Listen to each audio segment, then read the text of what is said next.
नमस्कार। अस्पताल में ये आईवी बैग तो सबने देखा होगा, पर क्या कभी ये सवाल मन में आया है कि इस साधारण से दिखने वाले बैग में आखिर होता क्या है? आज हम इसी के पीछे का साइंस समझने वाले हैं। आईवी फ्लूइड्स, जो मॉडर्न मेडिसिन के एक गुमनाम हीरो हैं। ये सिर्फ नमक पानी का घोल नहीं है, नहीं, ये उससे कहीं बढ़कर है। ये लाइफ सेविंग सॉल्यूशंस हैं। चलिए पता लगाते हैं कि ये काम कैसे करते हैं। ये तस्वीर बहुत जानी पहचानी सी है ना? अस्पताल में एक आईवी बैग जो चुपचाप अपना काम किए जा रहा है। मतलब ये इतना कॉमन है कि हमारा ध्यान भी नहीं जाता। पर असल में उस प्लास्टिक बैग के अंदर जो लिक्विड है वो कोई मामूली चीज़ नहीं है। वो एक बहुत ही कॉम्प्लेक्स मिक्स है जिसे हमारे शरीर के नाजुक बैलेंस को बनाए रखने के लिए ही डिज़ाइन किया गया है। तो फिर असली सवाल ये उठता है कि जब ये फ्लूइड हमारी नसों में जाता है तो शरीर के अंदर करता क्या है? ये हमारी अरबों खरबों सेल्स तक पहुंचकर उन्हें ठीक करने में मदद कैसे करता है? तो चलिए आज शरीर के अंदर इस फ्लूइड की इनक्रेडिबल जर्नी को फॉलो करते हैं। तो सबसे पहले बिल्कुल बेसिक से शुरू करते हैं। इन आईवी बैग्स के अंदर आखिर है क्या? ये तो तय है कि ये सिर्फ पानी तो नहीं है, तो फिर वो क्या चीज़ है जो इसे इतना पावरफुल बनाती है? टेक्निकली देखा जाए तो आईवी फ्लूइड्स स्टेराइल सॉल्यूशंस होते हैं, मतलब पूरी तरह से कीटाणु रहित घोल जिन्हें सीधे डायरेक्टली हमारे ब्लड स्ट्रीम में भेजा जाता है। और इनका मेन काम क्या है? शरीर के फ्लूइड्स और इलेक्ट्रोलाइट्स के बैलेंस को रिस्टोर करना। अब ये इलेक्ट्रोलाइट्स क्या हैं? ये सोडियम, पोटेशियम जैसे मिनरल्स ही हैं जिनकी हमारे शरीर को ठीक से काम करने की जरूरत होती है। अब इसे और सिंपल बनाते हैं। जितने भी आईवी फ्लूइड्स हैं उन्हें हम दो मेन फैमिलीज में बांट सकते हैं। सोचिए, दो अलग अलग परिवार हैं, क्रिस्टलॉइड्स और कोलॉइड्स। और मजे की बात यह है कि शरीर के अंदर इन दोनों परिवारों का काम और कह सकते हैं पर्सनैलिटी बिल्कुल अलग है। तो ये रहे वो दो परिवार। एक तरफ हैं क्रिस्टलॉइड्स, जिनमें होते हैं छोटे छोटे मॉलिक्यूल जो हमारी ब्लड वेसल से बड़ी आसानी से अंदर बाहर आ जा सकते हैं। और दूसरी तरफ हैं कोलॉइड्स। इनके मॉलिक्यूल्स होते हैं बड़े, जो एक बार अंदर चले गए तो वहीं टिके रहते हैं। और बस यही साइज का फर्क इनके काम करने के तरीके को पूरी तरह से बदल देता है। चलिए पहले परिवार से मिलते हैं। क्रिस्टलॉइड्स, इन्हें हम फास्ट मूवर्स भी कह सकते हैं। क्यों?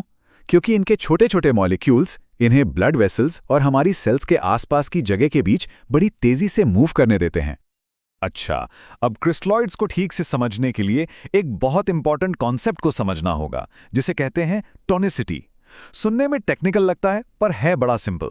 आसान भाषा में इसका मतलब है कि सॉल्यूशन में कितने पार्टिकल्स घुले हुए हैं, और यही टोनिसिटी ये डिसाइड करती है कि पानी ब्लड वेसल में रहेगा या हमारी सेल्स के अंदर जाएगा। बिल्कुल एक ट्रैफिक सिग्नल की तरह जो पानी के फ्लो को डायरेक्ट करता है। सबसे पहले आते हैं आइसोटोनिक सॉल्यूशंस। इन्हें गोल्डीलॉक्स फ्लूइड भी कह सकते हैं, मतलब जस्ट राइट, न कम न ज्यादा। इनकी कॉन्सेंट्रेशन हमारे खून के प्लाज्मा के बिल्कुल बराबर होती है, इसलिए ये पानी के बैलेंस को छेड़ते नहीं हैं, बस सब कुछ स्टेबल रखते हैं। इसके सबसे कॉमन एग्जाम्पल्स हैं नॉर्मल सेलाइन, रिंगर्स लैक्टेट और D5W, यानी 5% डेक्सट्रोज इन वाटर। इनका इस्तेमाल आमतौर पर डिहाइड्रेशन ठीक करने, ब्लड प्रेशर को स्टेबलाइज करने या फिर आईवी लाइंस को चालू रखने के लिए किया जाता है। Next up, hypotonic. इन सॉल्यूशंस में हमारे खून के मुकाबले पार्टिकल्स कम होते हैं। तो इसका क्या मतलब हुआ? इसका मतलब ये कि जब इन्हें दिया जाता है तो पानी ब्लड वेसल से निकलकर हमारी प्यासी सेल्स के अंदर चला जाता है, उन्हें रीहाइड्रेट करने के लिए। इसका एक क्लासिक एग्जाम्पल है हाफ नॉर्मल सेलाइन। इसे तब यूज करते हैं जब सेल्स को खुद हाइड्रेशन की जरूरत होती है, जैसे कुछ मेटाबॉलिक कंडीशंस में। पर हाँ, यहाँ एक सावधानी भी है। अगर ये ज्यादा दे दिया जाए तो सेल्स में इतना पानी भर सकता है कि वो फट भी सकती हैं। और आखिर में आते हैं हाइपरटोनिक सॉल्यूशंस। जैसा कि नाम से ही लग रहा है, हाइपर, इनमें हमारे खून से ज्यादा पार्टिकल्स होते हैं, तो ये बिल्कुल उल्टा काम करते हैं। ये सूजी हुई सेल्स से एक्स्ट्रा पानी को बाहर खींचकर ब्लड स्ट्रीम में ले आते हैं। 3% सेलाइन या हाई कॉन्सेंट्रेशन वाले डेक्सट्रोज इसके एग्जाम्पल्स हैं। ये बहुत पावरफुल सॉल्यूशंस हैं और इनका इस्तेमाल सिर्फ क्रिटिकल सिचुएशंस में ही होता है, जैसे कि ब्रेन की स्वेलिंग को कम करना या जब बॉडी में सोडियम का लेवल खतरनाक हद तक गिर जाए। तो ये तो हुई क्रिस्टलॉइड्स की बात। अब चलते हैं दूसरे परिवार की तरफ, कोलॉइड्स। इन्हें वॉल्यूम मैग्नेट्स कहना बिल्कुल सही होगा। ये वो हैवी हिटर्स हैं जिनका मेन काम ब्लड वेसल्स के अंदर फ्लूइड को बनाए रखना है और ब्लड वॉल्यूम को बढ़ाना है। कॉलॉइड्स में होते हैं बड़े बड़े मॉलिक्यूल्स, जैसे कि प्रोटीन्स या स्टार्च, जो इतने बड़े होते हैं कि ब्लड वेसल्स की दीवारों को पार ही नहीं कर पाते। तो होता क्या है, ये ब्लड स्ट्रीम में ही टिके रहते हैं और एक स्पंज की तरह काम करते हैं। आसपास के टिश्यू से पानी को अपनी तरफ खींचते हैं, जिससे ब्लड वॉल्यूम तेजी से बढ़ जाता है। इसके एग्जाम्पल्स हैं एल्ब्यूमिन, जो ह्यूमन प्लाज्मा से बनता है, और डेक्स्ट्रैन जैसे सिंथेटिक ऑप्शंस भी हैं। इनका इस्तेमाल ज़्यादातर इमरजेंसी सिचुएशंस में होता है, जैसे कोई बुरी तरह जल गया हो, कोई बड़ा एक्सीडेंट हुआ हो या बहुत ज़्यादा खून बह गया हो। तो अब हम दोनों परिवारों से मिल चुके हैं, क्रिस्टलॉइड्स और कोलॉइड्स। तो क्यों ना इन्हें आमने सामने रखकर कंपेयर किया जाए। इससे ये समझने में मदद मिलेगी कि डॉक्टर्स कब, क्यों और कौन सा फ्लूइड चुनते हैं।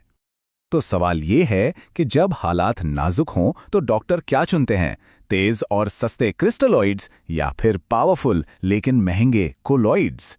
और इसका जवाब, जैसा कि अक्सर मेडिसिन में होता है, इट डिपेंड्स। ये पूरी तरह से सिचुएशन पर डिपेंड करता है। यहाँ पर मेन डिफरेंसेस साफ दिखते हैं। क्रिस्टलॉइड्स सस्ते हैं पर उनका असर कम देर रहता है और ज्यादा मात्रा में देने पड़ते हैं।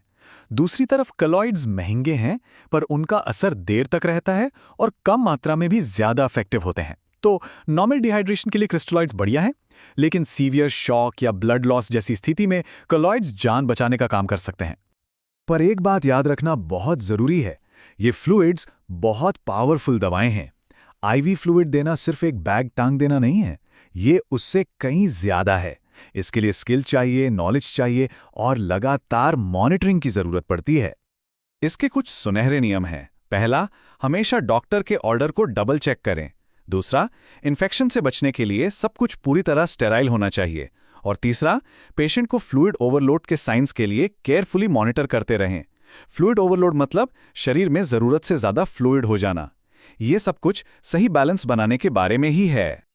आखिर में आईवी थेरेपी की पूरी फिलॉसफी इस एक लाइन में आ जाती है, सही मरीज के लिए सही समय पर सही फ्लूइड। मतलब हर इलाज को हर मरीज की यूनिक जरूरत के हिसाब से टेलर किया जाता है। तो आज हमने देखा कि कैसे एक साधारण सा दिखने वाला आईवी बैग असल में बॉडी के फ्लूइड बैलेंस को कंट्रोल करने के लिए कितना कॉम्प्लेक्स और पावरफुल टूल है। इस सोचने पर मजबूर करता है ना कि मेडिसिन में और ऐसी कौन सी साधारण सी दिखने वाली चीजें हैं जिनमें जिंदगी बचाने की इतनी गहरी पावर छिपी होती है। इस सफर में साथ देने के लिए शुक्रिया।